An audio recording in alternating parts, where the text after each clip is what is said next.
Selamat sore untuk kita semua.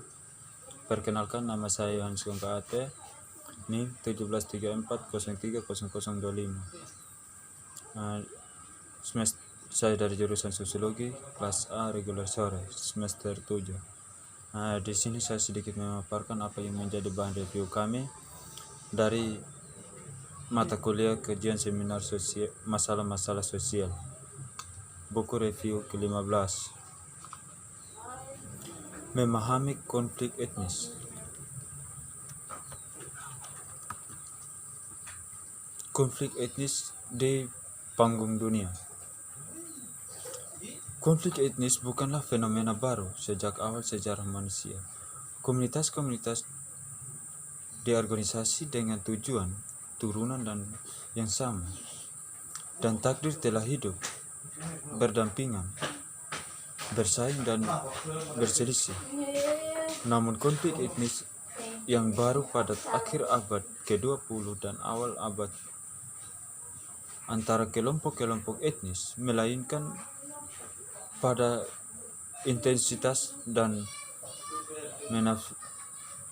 manifestasi global dari konflik itu. Efek merugikan dari konflik tersebut dirasakan dalam ukuran yang sama di dunia maju dan berkembang, sebagaimana para pakar globalisasi berkukuh pada keunggulan faktor-faktor ekonomi dalam membentuk tekanan global abad ke-20 yang baru.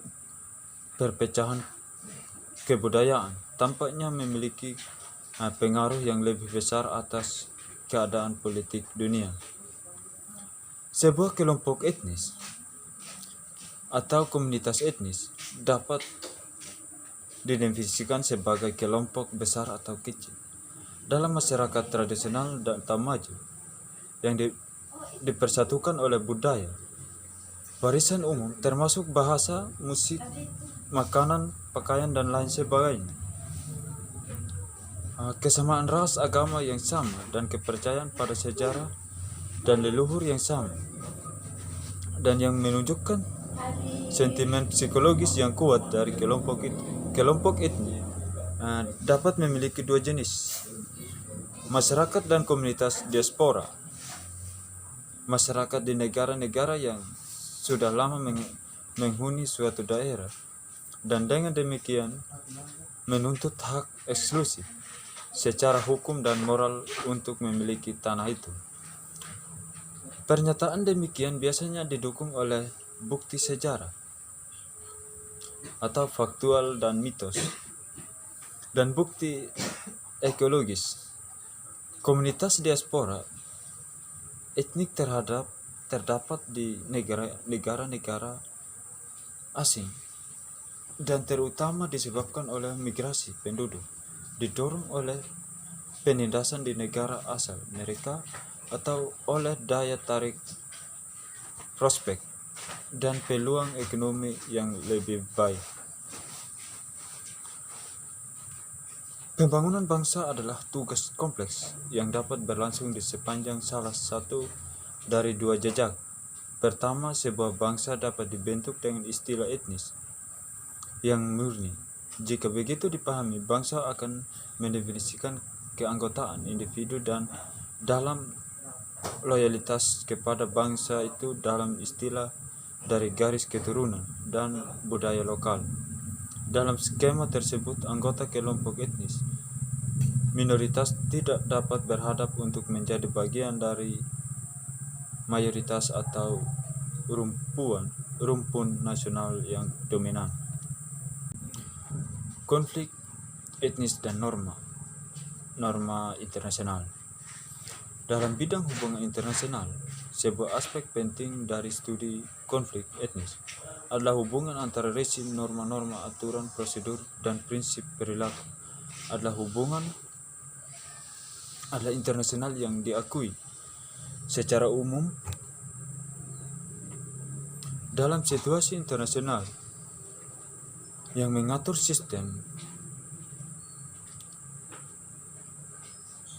antara negara dan keanggotaan dalam sistem itu, dan negara etnopolitik patut diperhatikan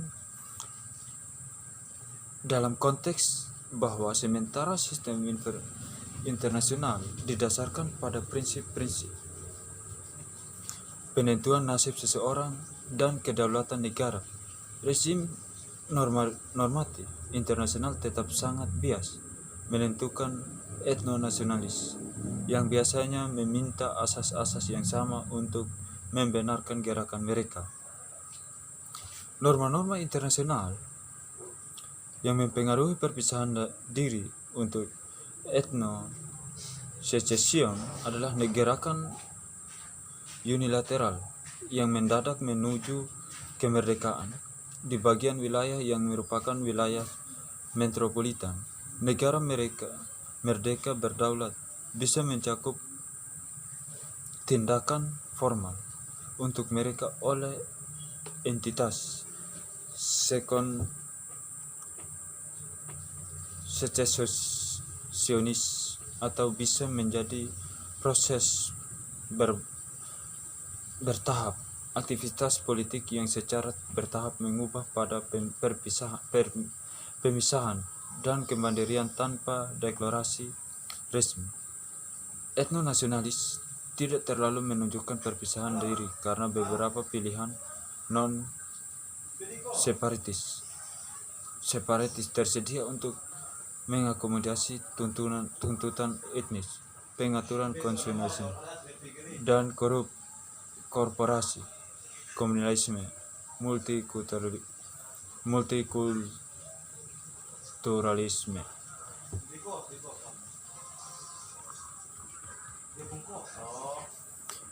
Konflik etnis dan keamanan internasional. Konflik etnis biasanya, meskipun tidak selalu, terjadi di negara bagian, tetapi hanya sedikit dari konflik. Konflik ini yang tetap dibatasi dalam batas-batas negara untuk waktu yang lama. Ketika konflik etnik menyebar dan menjadi internasionalisasi, hal itu menimbulkan ancaman kehidupan terhadap keamanan internasional dan tatanan dunia. Oleh karena itu, masyarakat internasional tidak dapat tetap bersikap masa bodoh dan tidak aktif sewaktu menghadapi pecahnya konflik etnik. Meskipun menghadapi semacam ancaman dengan efektif tidaklah mudah ataupun terangan-angan, tetapi ancaman terhadap keamanan internasional dan tatanan dunia yang ditimbulkan oleh konflik etnik. Yang pertama adalah ancaman darurat kemanusiaan yang kompleks dengan tingkat penderitaan yang tidak terbayangkan bagi penduduk sipil yang terperangkap dalam baku tembak konflik. Jika tidak ditangani dengan cepat dan jelas, pasti menyebabkan perpindahan penduduk besar-besaran, pelanggaran hak asasi manusia, dan korban massal warga sipil. Mereka juga menguasai, menyebarkan penyakit dan infeksi mematikan, dan sangat memperbesar tantangan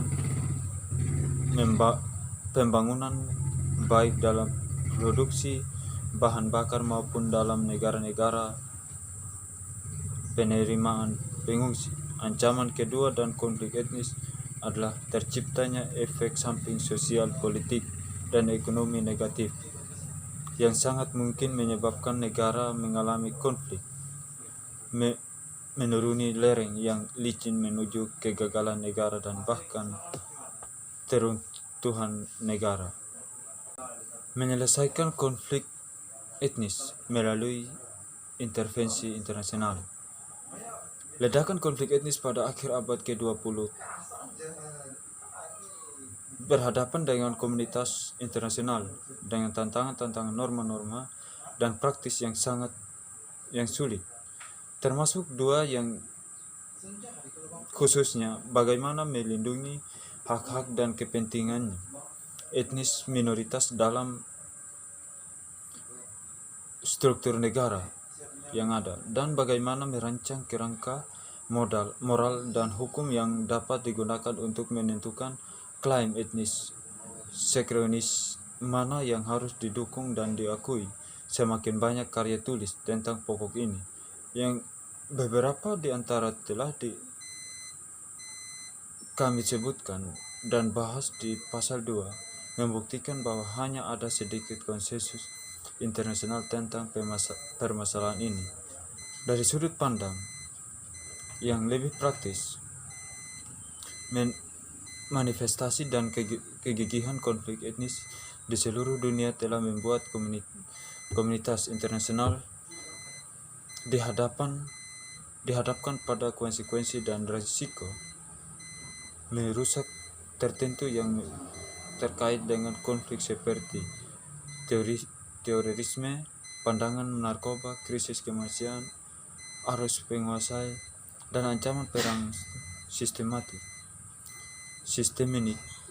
Yang lebih luas di pasal 3, kita lebih menyinggung beberapa konsekuensi dari risiko penting dari perang etnis. Oleh karena itu, demi kedamaian dan keamanan internasional, komunitas internasional harus menemukan cara untuk mengatasi konflik etnis dengan damai atau jika perlu dengan menggunakan kekerasan. Demikian hasil pemaparan materi saya. Sekian dan terima kasih.